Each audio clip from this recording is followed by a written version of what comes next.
Hey YouTube, I've been asked a lot, when are we going to see your Ruger Precision Rifle? Well, here it is. It's 308. I've decided to get a 308 over the 6.5 Creedmoor just because of the cost of ammunition. I've already got 308s, got lots of them, got lots of cases, so it was just a smart decision to keep on going down the same route that I've already been going down. 6.5 Creedmoor ammo here in Australia, you're looking at around about $57 for 20 rounds, and I can't justify that. That's a ridiculous price. So anyway, to the rifle, we've got my loop bulb. It's a Mark IV, 4.5 to 14 by 40. It's a nice scope. It's not enough scope for this rifle. I will get a different scope for it one day, but for now it does the job. Look, there are hundreds of Ruger Precision Rifle videos on YouTube. I'll just show you a few of the quick features. Probably one of the coolest ones is it's got a folding stock, so it folds out, and you can then, that's how you remove the bolt from the rifle. There's a little button on the side of the action, and then it loosens it up.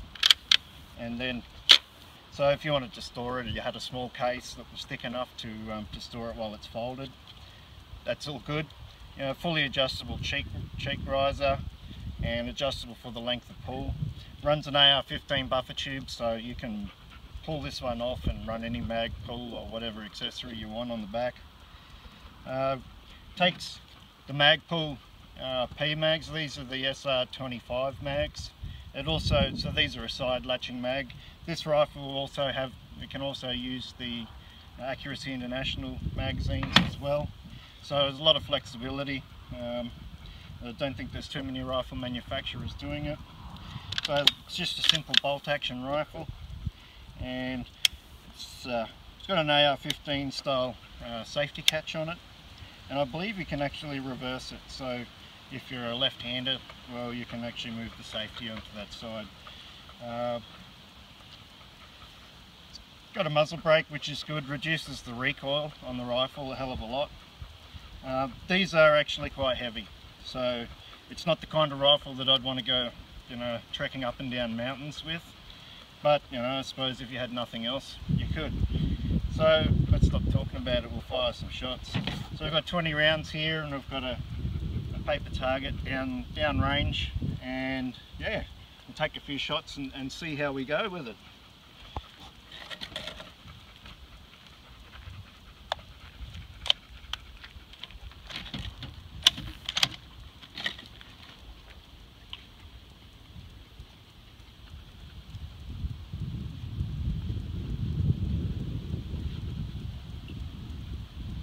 Rest up a bit. Right, so I've got a paper target down here. It's actually an old school target that I'm not allowed to use. The pistol ranges here in Australia, it's a torso target, or it's actually a human printed on it. So I'll see if I can put some in the bridge of his nose. Safety catch.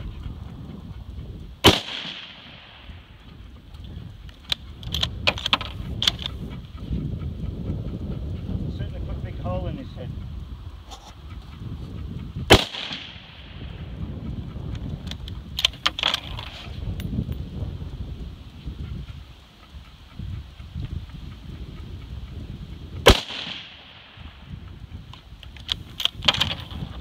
Shooting a nice groove.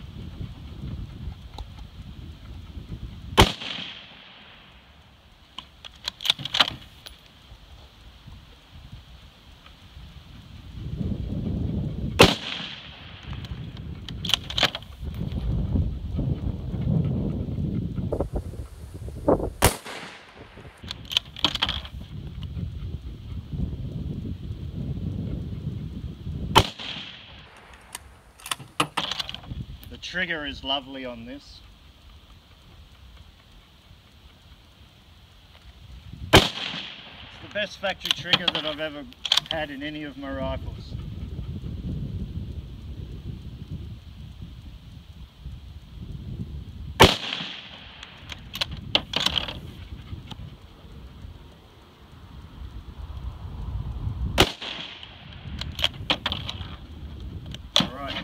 with these PMags, because they're actually designed for a semi-auto, the follower will actually pop up into the action and stop the bolt from going forward on when the magazine is empty.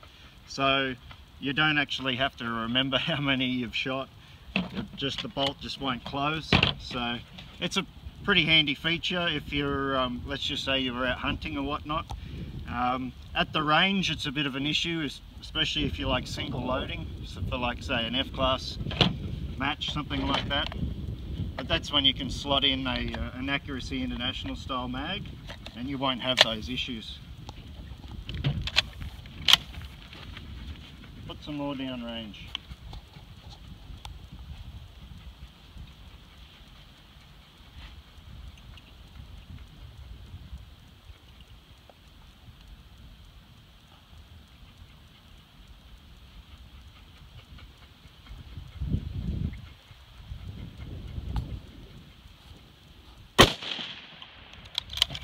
As you can see, there's not a lot of recoil.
There we go.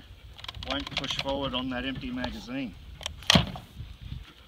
It's so bright out here today. So this rifle here in Australia, configured like this, it'll set you back $2,000. They're pretty much ready to go out of the box. They've got a 20 MOA rail and basically just mount your optic and away you go. I've shot some very nice groups with this gun. We're talking, you know, around about ½ an inch at 100, sometimes even smaller, and that's for a factory rifle that has had nothing done to it at all. It's just straight out of the box, mounted the scope, and that's it. So yeah, very pleased with it. There are some states of Australia where this one isn't, it's not actually legal to own this firearm, which is crazy because it's just a bolt action rifle, and it's all because of the folding buttstock. So New South Wales, it's a no-go for this. I believe there's a couple of other states, or at least one other, that you're not allowed to have this rifle. I'm lucky to live in one state that you can have it. So anyway, what we'll do is we'll go down and have a look at this target. So there he is. We were aiming for the bridge of his nose, and it's just shooting a little bit to the left. It's obviously not a really good group. So there's my thumb as a comparison, and my shaky camera hand. So yeah, I mean, they were rushed shots. I wasn't really taking my time trying to shoot groups or anything like that. So yeah, as you can see, it's definitely got enough to do the job. I love these old school targets.